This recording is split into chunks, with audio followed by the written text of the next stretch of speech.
La quiebra de Pemex segundo Fobaproa. Desde un punto de vista meramente formal, Pemex está en quiebra porque debe más de lo que tiene, pero bajo un análisis estrictamente económico, Pemex ha sido saqueado por los gobiernos anteriores. Esa inmensa deuda externa de la petrolera, que asciende a más de 100 mil millones de dólares, no fue consecuencia de necesidades reales de la empresa, sino de una forma de financiamiento del gasto público improductivo, la cual por tanto fue inconstitucional.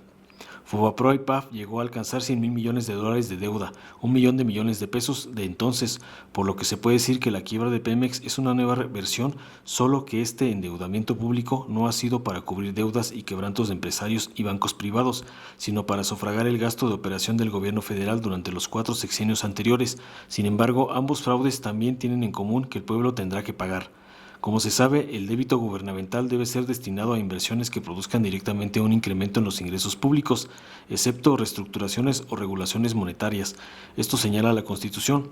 Para eludir fácilmente este mandato, las sucesivas administraciones mantuvieron muy pesada la carga fiscal de Pemex, obligándolo a contratar deuda soberana, es decir, el dinero que Pemex invertía no venía de sus propios ingresos, lo que hubiera sido natural y nada oneroso, sino de los préstamos.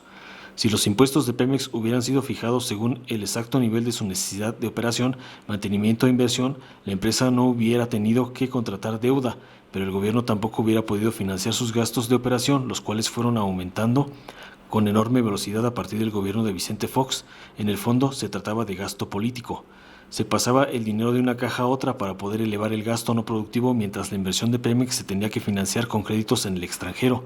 Después de saquear todos los días a Pemex, la ley de ingresos disponía una cantidad fija diaria que Pemex debía entregar como anticipo de pago de sus contribuciones. México cometió el mismo error que otros países pobres del mundo, dilapidó sus excedentes petroleros en gastos de mantenimiento político, meramente operativos, en una burocracia costosa y parasitaria, así como en subsidios, muchos de los cuales eran innecesarios. A esto hay que agregar la inmensa corrupción que lleva ríos de dinero hacia las cuentas de gobernantes, funcionarios y contratistas.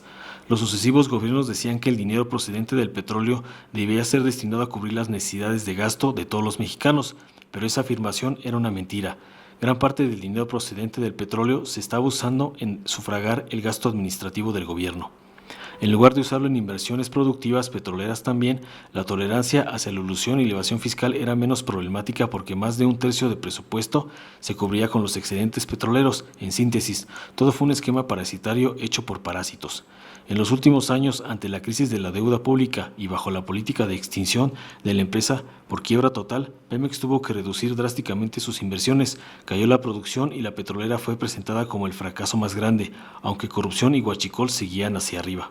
El nuevo gobierno está ahora entregándole recursos frescos a Pemex, ha rebajado parte del pago de sus derechos fiscales y autorizó una reconversión de deuda. Se ha evitado más del 90% del robo de combustibles. Si Pemex continúa invirtiendo para producir más, el fisco podrá ir poco a poco regresándole lo que le debe con el fin de hacer de esa empresa una plataforma de crecimiento y desarrollo. Al mismo tiempo, la producción de refinados es una tarea de Pemex por una razón. México no debe depender, al menos no casi totalmente como ahora ocurre, de las importaciones de gasolinas y gas, porque en el momento en que hubiera problemas en el suministro, la economía del país podría paralizarse. Nadie en serio podría sostener que México deba seguir trayendo de fuera el 90% de las gasolinas. El esquema elaborado por la convergencia política PRI-PAN en la reforma energética incluyó el plan para que compañías extranjeras trajeran la gasolina, pero no cambiaría en nada la situación, quizá la complicara. No existe energético más caro que el que no se tiene, así han pensado los estadounidenses desde hace años en su política de alcanzar la autosuficiencia en hidrocarburos. Ya casi lo logran, aunque deban producir petróleo y gas más caros. ¿Y México es distinto en ese aspecto? Estados Unidos tiene el más poderoso ejército para ir a buscar petróleo donde sea, pero eso ni por asomo lo podría intentar en México. Moody's afirma que Dos Bocas costará más de 10 mil millones de dólares y no los 8 mil calculados por el gobierno, lo cual ha de generar, dice, un boquete fiscal. Se basa en la falta de experiencia nacional en la construcción de refinerías, pero no explica dónde está la experiencia propia de esa calificadora de riesgos en la presupuestación de complejos petroleros. Sean 8 mil o 10 mil o más, el gobierno de México tiene que hacer lo que sea necesario, para lo cual no se requieren empresas calificadoras, porque no es un asunto meramente financiero, sino estratégico, un problema de Estado.